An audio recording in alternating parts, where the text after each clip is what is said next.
Mortgage rates, home prices, and sales. Oh my. Let's take a look at what's trending with these subjects and a few others.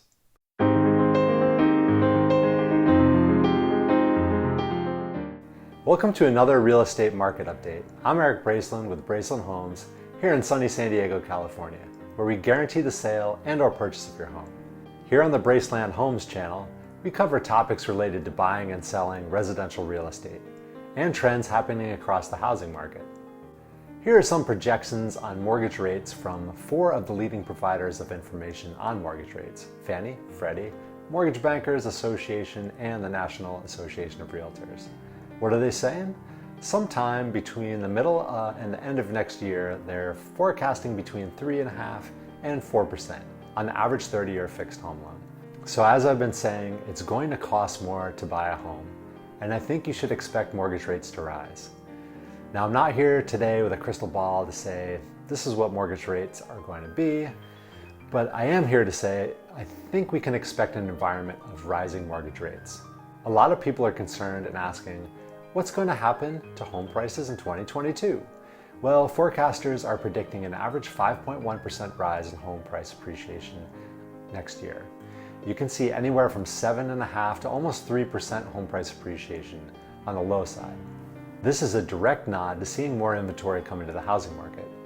The price will always be dictated by supply and demand in any market, and as such holds true for the housing market as well. That's what we can expect relative to home prices in 2022. Basically, a continuation of our current housing market environment going into next year.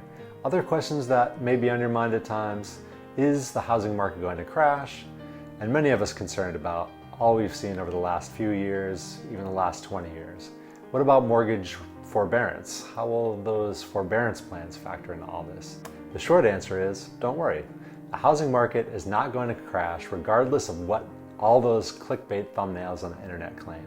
But let's take a look at projected home sales just the same. The bottom line here is that home sales for 2021 are forecasted to continue increasing throughout the year. 2022 home sales are predicted to be even stronger. I want to remind you that last year, in 2020, over 6.5 million homes sold in this country. We're forecasted to sell more than that this year, and even more than that next year.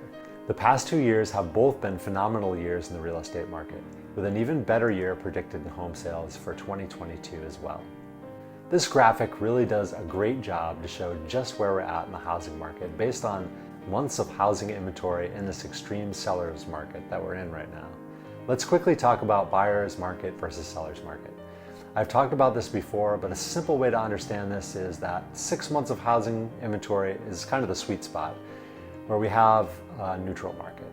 Above 6 months of housing inventory creates a buyer's market, and below 6 months of housing inventory creates a seller's market like we're in right now. Some markets, like our San Diego housing market, never really climb out of a seller's market because homes are in such high demand. Something about the weather, the beaches, I don't know. Anyway, thinking about selling your home, there has literally never been a better time. Sometimes I feel like a broken record saying that, but it's the truth. This visual just underscores that. I know my big fat head is in the way, but it shows all the way back to 1999, where it was also a seller's market. But then housing inventory hovered around 5%.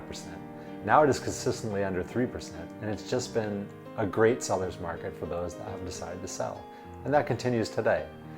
Now I want to touch quickly on home equity and home appreciation. For you homeowners out there, this is all about the ever-increasing value of your home. But bear with me for just a moment while I address our home buyers.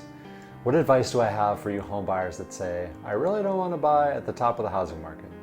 Well, I certainly do understand why you might feel we're at the top of the market, because homes are so expensive.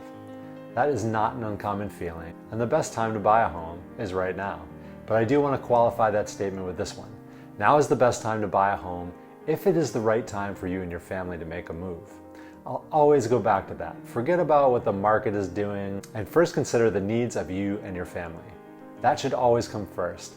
The next best time to buy a home is as soon as possible, if it can't be right now, because homes are just getting more expensive. Price increases and mortgage rates are conspiring against you.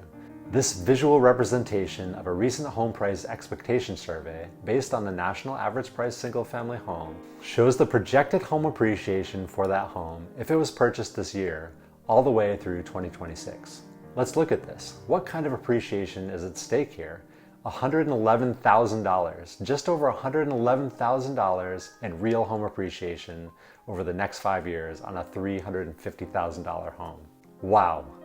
Where else are you going to get a return like that? And that's just the gain on home appreciation and increased home equity. Did I mention you'll be living in that home and paying down the fixed payment on your mortgage loan instead of paying an ever-increasing rent payment towards your landlord's mortgage loan?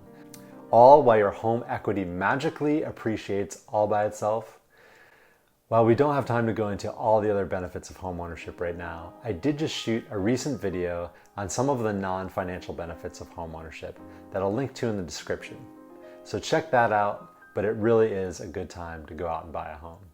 I want to conclude this week's update with a little inspiration. All of us lead busy lives to some extent or another, and this time of year can be even busier for many of us, just always going. Take some time over the next few weeks to rest with your family and friends as this year comes to a close. Don't get lazy and take all that time, but take the time you need to rest and relax. Sir James Dyson said this: "The moment you feel most tired is the moment you must accelerate, because that's when everybody else is feeling tired as well. But if you can break through that pain barrier, you can achieve great things." This time of year is a great time to do that because you can accomplish it without too much pain or sacrifice. Here's how.